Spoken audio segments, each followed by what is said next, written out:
The Chase Freedom cards are some of the best no annual fee beginner credit cards on the market, but it can be a little bit confusing deciding between the different options. So today let's compare the Chase Freedom Unlimited card to the Chase Freedom Flex card to see which one is the better option for you, and we'll also throw in the new Chase Freedom Student and Slate Edge cards to see how their features stack up against the regular Freedom cards as well. Alright, let's jump right into it. What is going on, everyone? I hope you are all having a fantastic day. So first, let's take a look at the older Chase Freedom Unlimited card, and then we'll get into some of the newer products to see how they stack up. The Freedom Unlimited card, along with all of the products on today's list, has no annual fee and would definitely fall into a beginner credit card category. Now, I'll say right off the bat that in my experience at least, I don't think that you would be able to get the Freedom Unlimited card if you have zero credit history and no form of consistent income, but I would still put it in a beginner credit card category because even if you just have a regular source of income or maybe you've had some other kind of loan in the past, then you shouldn't have any problem getting approved for this product. And by no means is it a premium credit card that requires some huge 700 plus credit score. But regardless of your credit score and situation, I would say that if you do really like the features of this card, then go ahead and apply, see what happens, and then go from there. The Freedom Unlimited card is currently going to give you a $200 cash bonus when you spend $500 in the first 3 months of having this card, as well as 5% cash back at gas stations in your first year on up to $6,000 in purchases. Outside of that intro offer, however, you're still going to earn 5% cash back on travel purchases made through the Chase Ultimate Reward System, 3% back on dining, including restaurants, as well as takeout and delivery services, 3% back at drugstores, and 1.5% cash back on all other purchases. I'm hesitant to even mention this, but they do have a 0% intro APY for the first 15 months, but you all know that that should be completely irrelevant, and usually I don't even bother mentioning interest rates or anything to do with them when I review any kind of credit card, because if you are not paying off this card on time, every time, without fail, then you should not be getting it in the first place. Credit cards can be good if used properly. I have a ton of them myself, and I've never paid a penny in interest to any credit card company, and I have a credit score in the high 700s, but they can also be incredibly dangerous and can ruin your credit score, get you into a huge financial mess of debts, and generally instill bad spending habits across the board. So please, regardless of what product you decide to go with, pay off your credit cards on time, every time, without fail.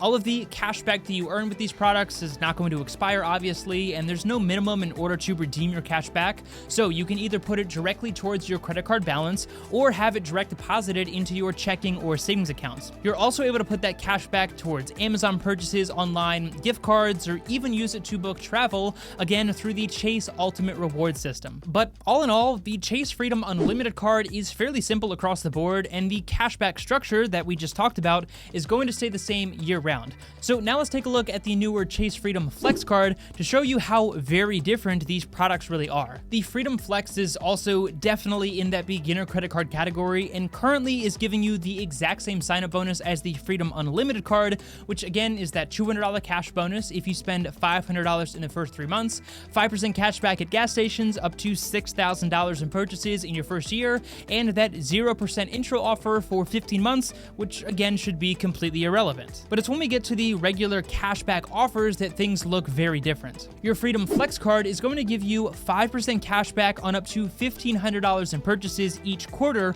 on specific rolling spending categories. If you're familiar with something like the Discover It credit card, then this basically works in the exact same way as that product. So for 2022, you earn 5% back at grocery stores and eBay in the first quarter, 5% back at Amazon and streaming services in the second quarter, and while the third and fourth quarters have yet to be announced for this year, it's usually on things like gas stations, grocery stores, and typical large spending categories. But beyond that, you get the exact same 5% back on travel purchases through Chase Ultimate Rewards, 3% back on dining, including takeout, delivery, and 3% back at drugstores, as well as 1% back on all other purchases. The Freedom Flex has the exact same redemption options in terms of utilizing your cash back, and in terms of protection benefits, they offer pretty much the same thing across the board, with both of these products offering the liability protection, purchase protection, and a ton of others as well. The only difference here is that the Freedom Flex card currently offers cell phone protection, subscription, and some other advantages through the MasterCard World Elite program,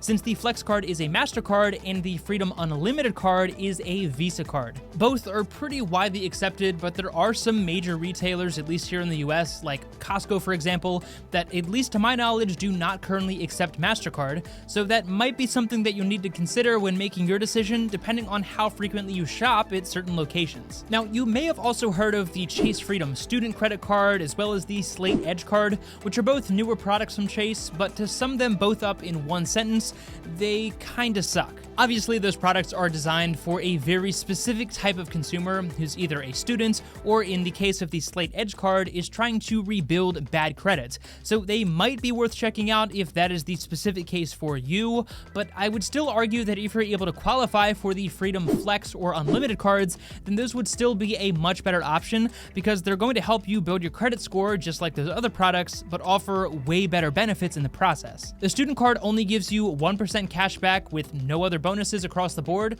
while the Slate Edge card gives you pretty much nothing other than some very dangerous buy now, pay later options that in my opinion are a financial mess waiting to happen. So now that we've determined that those products suck, going back to the Freedom Flex and Unlimited cards, there's really only three main differences. First of all, the Flex card is going to give you that 5% cash back on up to $1,500 in purchases each quarter on those rolling categories. Other than that, the bonus categories are identical across the board, with the exception of the fact that the Flex card is offering 1% on all additional purchases, while the Unlimited card offers 1.5% back on those purchases. Outside of the cash back, the only other difference is that the Flex card is a MasterCard, while the Unlimited card is a Visa card, and as we just talked about, that does come with a few minor differences, but for the most part, they're pretty much the same in that regard. Alright, so you're probably wondering which one is right for you, and how in the world are you supposed to decide between these relatively similar products? Well, let's say that somehow you were able to take full advantage of the rolling categories and the 5% back on the Freedom Flex card. Well, that means that you would earn $300 in cash back throughout the year just on those rolling categories, meaning in order for you to come out ahead at the end of the year with the additional 0.5% that the Unlimited card offers, you would have to spend $60,000 on the Freedom Unlimited card, which if you're getting a product like this is probably not very realistic. So based on that, you'd probably say that the Freedom Flex card is the better option, but remember that this is assuming that you're getting the maximum possible cash back out of those bonus rolling categories, so it's not quite that simple. The first thing you want to do is look at those rolling categories on the Flex card and see if those are areas where you are already spending a lot of money. If the answer is yes, then the Freedom Flex card is probably the better option for you. But if you don't spend a lot of money in those categories, or you just hate the idea of having to keep track of those rolling categories and the bonuses and remembering to activate those different offers, then you're probably better off just going with the Unlimited card, because it's much more simple across the board. You just swipe your card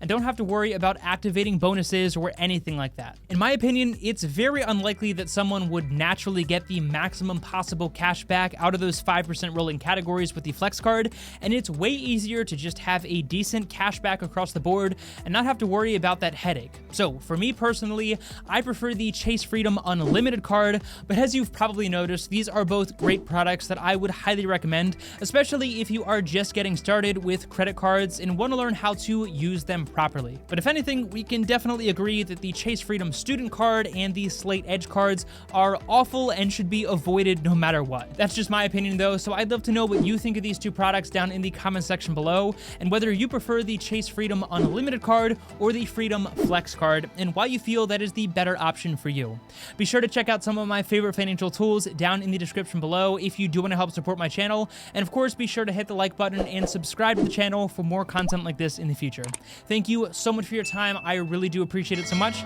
Take it easy, and I'll see you in the next one.